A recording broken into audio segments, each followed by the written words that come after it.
ShartimusPrime, ShartimusPrime. Reading comics, toys are hella sick, hella whacking it, taking bad hits, taking bad shits. Subscribe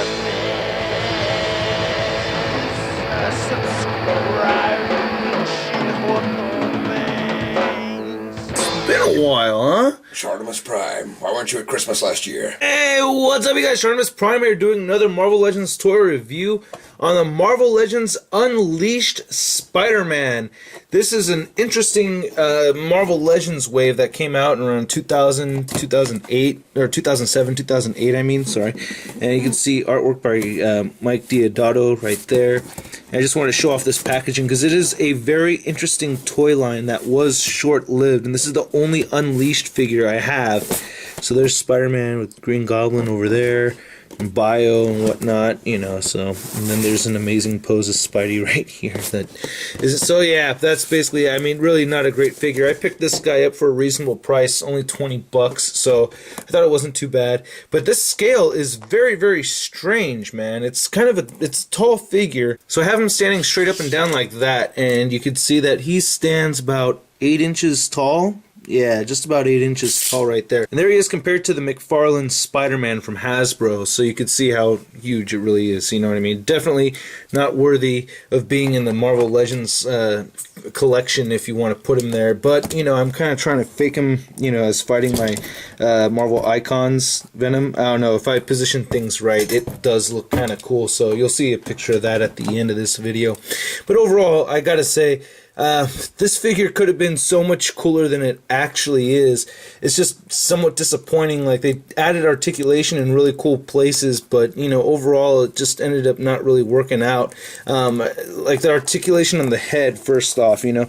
I mean, here's a look at the head and how it swings side to side. It doesn't move up and down too much, really. It kind of moves up that much, but when you tilt it upward and you turn it sideways, it's always got this weird angle going on. So it's kind of frustrating. You can't really tilt it all the way back up. It'll just sink back down a little bit. It moves down kind of a bit, but I don't know, it has this weird swinging thing, so he's always kind of looking at an angle when you turn his head left and right. They do have some nice detail on the figure, though. There are sculpted lines in the figure, and there are black lines going into these grooves here, so that is very cool. And the spider logo is actually just painted on, so that's kind of a decal dealy. And same thing on the back over here, and then on the blue areas he does have some very nice shading going on, even though the sculpt on this back is strange. That's quite terrible. That's weird, but I do like the paint shading that they do have on the blue areas, and there's no shading on the red. It's just the lines in there, so that's okay. But the articulation, aside from the head, he has ball jointed shoulders. Well, they're not ball jointed shoulders, and these are really thick joints too, so that's actually kind of a good thing. But it moves out like that, moves forward like so. No bicep swivel, so that's a bummer. He has a single jointed elbow that doesn't even make 90 degrees. That sucks. And it moves side to side at the elbow as well. He has wrist articulation that moves side to side, up and down, and he has this gripping right here for his webbing, and then on this side he has this thwipping pose going on, and then there's a big fat hole right there where you could plug in the webbing that he comes with. He has a diaphragm joint that moves, I don't know, forward and back that much, rotates side to side, no waist joint. He has this leg articulation, which I'm very much, you know, usually a fan of, but the way this plastic is on the upper thigh over here, it kind of makes it hard to like rotate this around, or kind of gotta lip this over. It's just kind of awkward. It's weird. So, like I said, rotates up here at the upper thigh. He has double jointed knees, which is cool, and then it actually rotates at the knee as well. So this is actually a neat piece of articulation right here. This is a little exposed. You can see a little bit of that gear action, but does it rotate over here? It rotates over here underneath the knee. So that's hella weird to me. It's kind of weird, but, you know, alright, it's kind of cool. It's not that useful. I'd prefer a calf swivel, which he does not have. His ankles move side to side, and they rotate up and down, and it does have an ankle pivot, which is strange. It's like that Vonner ankle pivot going on right here. So, yeah, I thought that we'd never seen this kind of ankle movement until we had seen it in the Marvel Universe figures, but I stand corrected. So you do see this type of ankle pivot on a ball kind of thing going on. So I like that, and he does have peg holes at the bottom of his feet. Like I mentioned earlier, Spidey does come with this webbing, which isn't actually too bad. I like the sculpt for this webbing. It's not too bad. And it's got a bendy wire in it too, so you can see the bendy wire holes, you know, and there's the plug that it goes in, but pretty nice sculpting. Good length on the webbing too, and it's kind of at the end right there, so you could bend this any way you want and it will stay. So I like that a lot. And look at that, see, pretty cool, pretty cool. Also, as I mentioned before, you could just plug this in right here, and now you got Spidey thwipping, which is still kind of a thick webbing. I mean, that's pretty damn thick for the scale of this figure.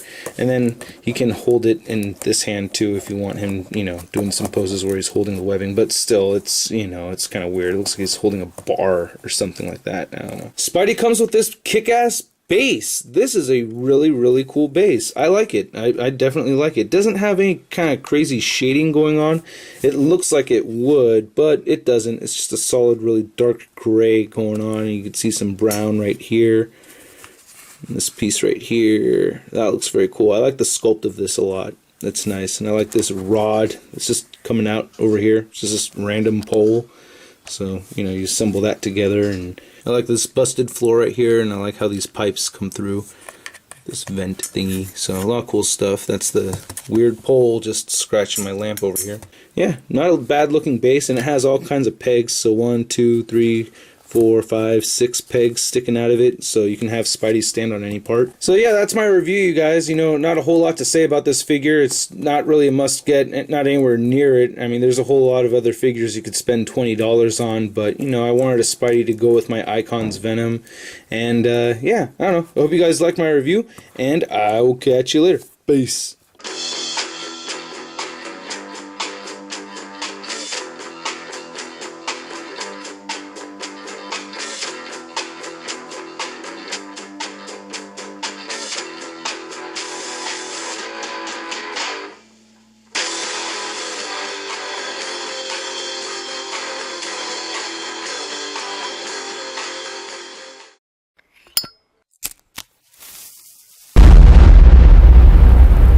Crispy.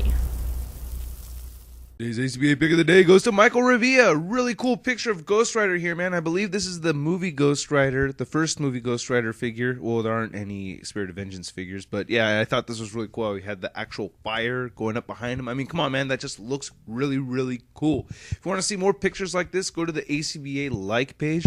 Also, go to the ACBA group page. And for any geek news, reviews, and more, go to bkbn.net and celebrate your nerdom in a big way. ShartimusPrime here doing another Marvel... Actually, hold on.